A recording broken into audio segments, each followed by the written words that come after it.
Aujourd'hui, nous sommes à l'Institut universitaire de gériatrie de Montréal, du CIUS, centre-sud de l'île de Montréal, pour le colloque sur les soins de longue durée qui s'intitule cette année « Tisser et maintenir des liens, le PAB, un rôle incontournable en soins de longue durée ». Aujourd'hui, c'est près de 200 participants qui se sont entretenus avec nos conférenciers, nos maîtres d'atelier également, qui ont échangé des trucs, des choses au quotidien qui vont les aider à prendre soin des usagers que nous avons dans nos centres de soins de longue durée. Alors, je suis très contente, en fait, que l'Institut de gériatrie de Montréal, avec ses partenaires, organise cet événement qui est, en fait, qui n'est pas à sa première. Ça fait quelques années que nous faisons là, cette journée pour les préposés aux bénéficiaires. Je pense que c'est extrêmement important. Ces gens jouent un rôle très important dans la qualité des soins et services dans tous les milieux, que ce soit en CHSLD, en centre, en résidence pour aînés, auprès de différentes clientèles. Et puis aujourd'hui, pour eux, bien, c'est un temps d'arrêt pour réfléchir ensemble à différentes situations, pour échanger sur les bons coups et pour partager des connaissances. Alors, nous sommes très heureux et il y a une très bonne participation. Alors, ceux qui ont entre 20 et 30 ans d'expérience. Au programme de cette journée, 4 conférences, 7 ateliers donnés en simultané.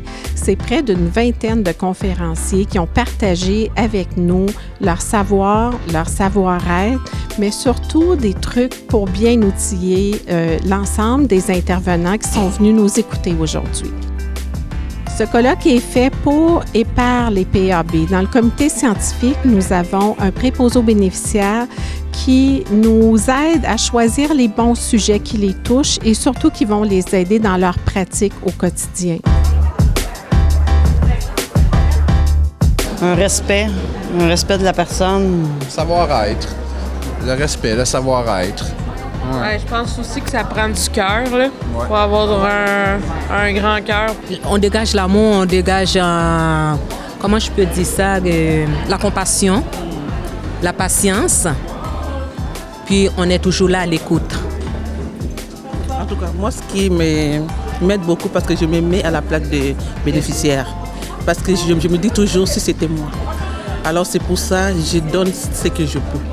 Il faut être gentil, il faut être très aimable, il faut être très patient, il faut avoir de l'empathie.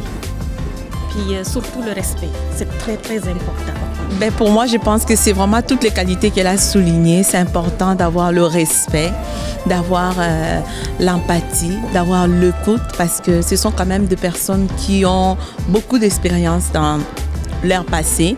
Alors, avec ces expériences-là, plus on les écoute, ils nous parlent de ce qu'ils ont vécu et ça leur fait du bien. En fin de journée, nous allons remettre le prix aux petits soins qui s'adresse aux meilleurs préposés du Québec. En fait, c'est un programme de reconnaissance du préposé, mais également à une équipe de préposés inspirante qui a changé le quotidien de la vie des usagers qui habitent en CHSLD.